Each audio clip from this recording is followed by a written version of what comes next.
Good morning! Happy weekend po sa inyong lahat. Ngayon po pag-uusapan natin ang lies and sin, truth and righteousness, at kung saan lulugar yung anak ng Diyos or child of God. Ang text natin galing sa 1 John chapter 3 verse 6 hanggang 10.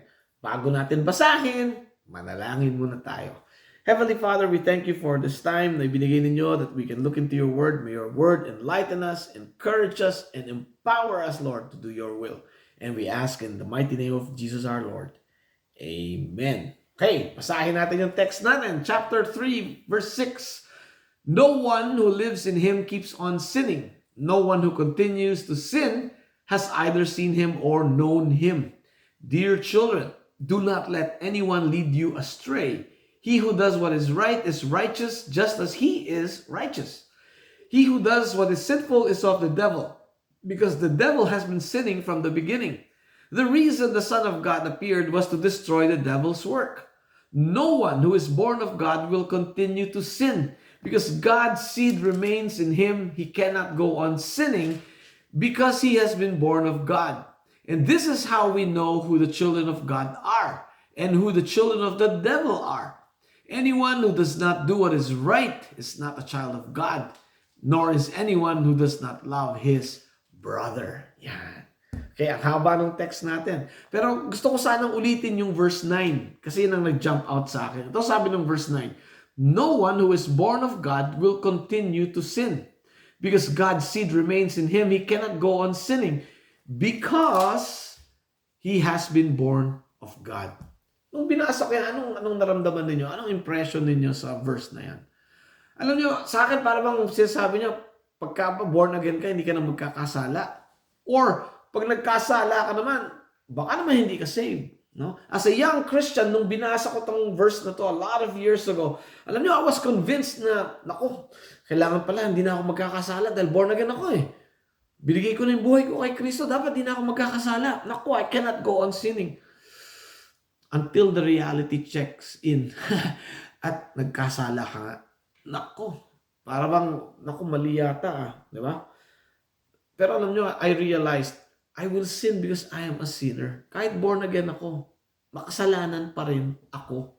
Okay? At ang sabi ko nga last week, this does not give us the license to sin. Yes, sinners tayo, pero it does not give us the license to sin. As a matter of fact, it should be a warning para sa atin. Hoy, ikaw, makasalanan ka, madali kang matempt. You have the capacity to sin. Therefore, watch the way you live, watch the way you think, the way you speak, the way you act, so that we can avoid sin and pursue righteousness. Dahil yan ang dapat ginagawa ng anak ng Diyos. Okay. So ngayong araw, iko-contrast natin yung anak ng Diyos versus yung anak ng demonyo. Okay? Anak ng Diyos, anak ng demonyo. Ano ba yung nagsa-separate dito sa dalawang ito? At number one, yung attitude natin sa sin. Okay? Ano ba yung nararamdaman natin pag nagkakasala tayo? Okay? Kasi nga, pag yung anak ng Diyos nagkasala, sama ng loob, parang bigat ng loob.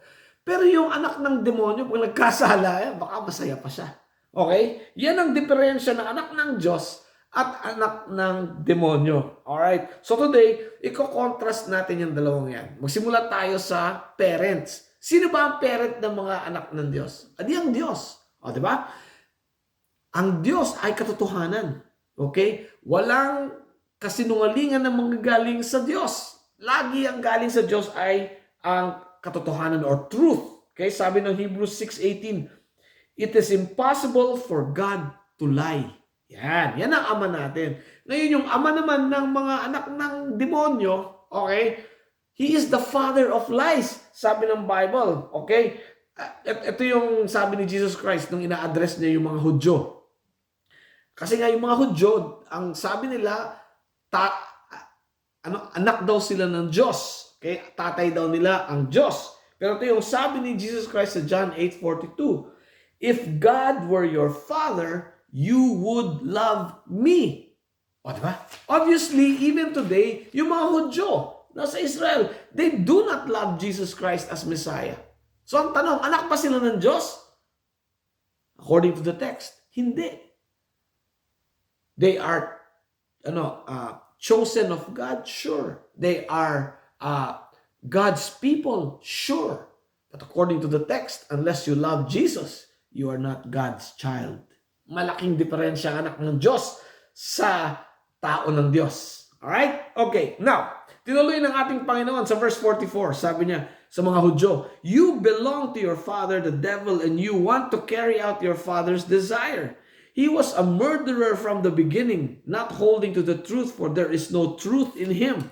When he lies, he speaks his native language, for he is a liar and the father of lies. Okay. So dito, lies. Merong relationship between lies and sin. May relationship between truth and righteousness. Okay? Galing sa Diyos, truth. If we follow the truth, it will lead us to righteousness. Pero kung yung mga anak ng demonyo, sinusunod nila yung kasinungalingan leads to sin or kasalanan, and kasalanan leads to spiritual death. Okay? Pero righteousness leads to life.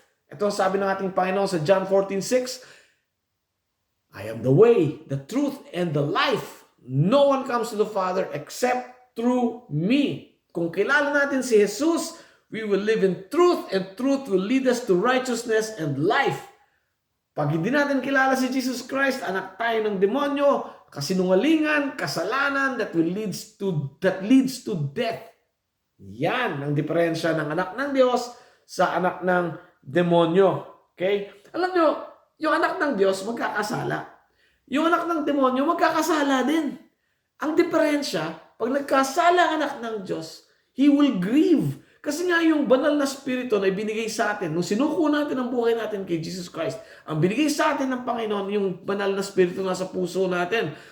Pag nandun yung banal na spirito, pag nagkasala tayo, we grieve the Holy Spirit. And we too will be grieved. Mararamdaman natin ang bigat. Kasi mali. Diba? Yan ang feeling ng anak ng Diyos. Yung anak ng demonyo, pag nagkasala yan, baka masaya pa yan. At naghahanap ng paraan to justify yung kanyang kasalanan. Di, ginawa ko yan dahil ganito. Alam nyo, yung anak ng Diyos, pag kinonvict ng Holy Spirit, yung puso niya na nagkasala siya, ang natural response niya is humingi ng tawad sa Panginoon. I-confess niya yung sin niya. Hindi siya pupunta ng pare na mangumpisan. To confess means to agree, to tell God, I have sinned, Father. Then you ask for forgiveness, and once you get that forgiveness, it leads you to a new life of repentance. Yan. Pero yung anak ng demonyo, dahil masaya siya, hindi niya nararamdaman yung pain, gina-justify pa niya yung actions niya, he will never stop sinning. Tuloy-tuloy ang pagkakasala. Yan ang diferensya ng anak ng Diyos sa anak ng demonyo. Okay? And from our text, meron pang isang importanteng attitude dito. We pursue the truth and righteousness, and we love our brothers. Yung anak ng demonyo, ang mahal lang niya yung sarili niya, and he pursues his sinful cravings. Okay? So, ito yung tanong. Nasaan kayo? Anak ng Diyos o anak ng demonyo? Okay? Anong nararamdaman nyo pag nagkakasala kayo? Mayroon bang mabigat na nararamdaman? Kung wala, baka wala ang banal na spirito dyan. Pero kung nararamdaman nyo yung bigat, dapat lang dahil anak tayo ng Diyos. Our goal is to avoid sin and pursue righteousness. Yan ang habit dapat natin. Okay? And kung hindi nyo habit yung avoiding sin and pursuing righteousness, it should be your habit. Maybe we should start a new habit. Ito nga sabi nila. They say a new habit is best accomplished by starting with an absurdly small action, pairing it with an existing routine, and focusing on consistency rather than intensity. Research indicates that on average, it takes roughly 66 days for a new behavior to become automatic. Okay. So gusto niyo ba magsimula tayo ng isang new habit para matulungan tayo to avoid sin and pursue righteousness? Yan, taas niyo yung kamay niyo kung sino gustong sumama. 66 days ito. Sisimula tayo bukas. Okay? So ito yung suggestion ko. Kumuha tayo ng isang maliit na bagay. Dagdagan natin, i-pair natin with an existing routine. Okay? Para makapagsimula tayo ng habit. Ano ba yung routine natin? Well, sa umaga, gigising tayo. Unless patay ka na, hindi ka gigising. Pero pag buhay ka pa, gigising ka. Hindi ko sinabing babangon, ha? Okay, kasi maraming tao dyan, gising na. 4 oras, hindi pa bumabangon. Hindi ko, ang tinutukoy ko rito, yung mga, pag nagising ka na. Okay? So, ito yung routine mo, gigising ka. Pero yung absurdly small thing to do is to pray. Simulan natin yung araw natin with a prayer. And, kailangan maiksi lang. Huwag nating pahabain. Maiksi lang para madaling gawin. Let's focus on consistency, not intensity. 5 seconds lang. 5 seconds. Okay. Pagising mo, good morning, Father. This is your day. Amen. Ilang seconds yun? 2 lang yata yun. 5 seconds lang, maximum. Gising na. Pagising mo, Heavenly Father, thank you. Ginising mo ako. Amen. Kahit anong maliit lang na prayer, but you acknowledge you begin your day with God. Then pwede ka nang bumangon. Then you can do the next thing. Either you go have your breakfast, drink your coffee, or sa akin, drink water.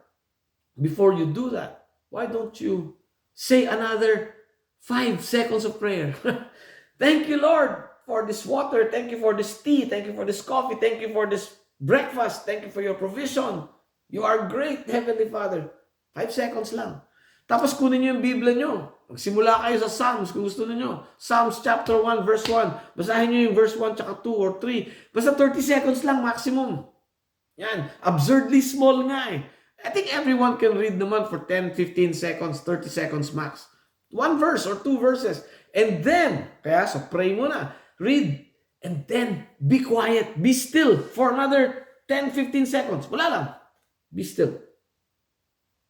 Ganun.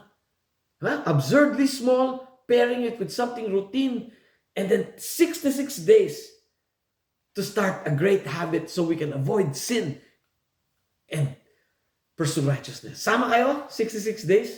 Okay? Kung hindi kaya ng... sige, palitan natin. Isang buwan. 2 linggo.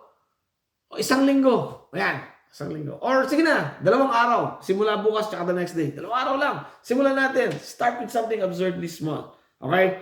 Let's start to begin a habit that will help us avoid sin and pursue righteousness. Okay? Alam nyo, isa pang sinasabi ng researchers, para matuloy-tuloy mo itong new habit, kailangan may reward ka.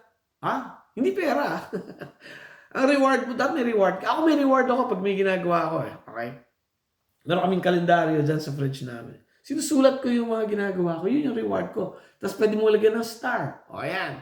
O, pag nakikita mo, uy, alright, stars. O, susulat ko lahat ng yan. Reward yun. Okay? Para masimulan natin yung good habit to avoid sin and pursue righteousness. Of course, marami sa inyo nakikinig sa podcast on a daily basis. Idagdag ninyo yan. Kung kailan nyo pinakinggan, habitually, before you work or as you eat breakfast, tuloy na lang yan. All these things that we do to help us avoid sin and pursue righteousness as a daily habit. Ngayon naman, para sa mga hindi nag-i-struggle sa sin, yung mga, they don't care about sin. Konting kasalanan, white lie lang yan. Maliit lang na kasalanan niya. Pag ganyan ang attitude ninyo, okay, and you are not convinced that you are a sinner and that God hates sin, and you are living in a pattern of habitual sin, ang kailangan nyo, si Jesus. Okay? Ang kailangan nyo si Jesus. You cannot do this on your own. You need Jesus. You need to listen to what Jesus said in Mark 1:15. The kingdom of God is near. Repent and believe the good news. Let's pray. Heavenly Father, thank you sa binigay ninyong pagkakataon. I pray for everyone here today. I pray, Lord, that starting tomorrow, we will start a new habit. Would you remind us, Lord, to start a new habit of praying, starting our day with you, so that we can avoid sin and pursue righteousness. And we ask in Jesus' name. Amen. Have a great week and God bless you.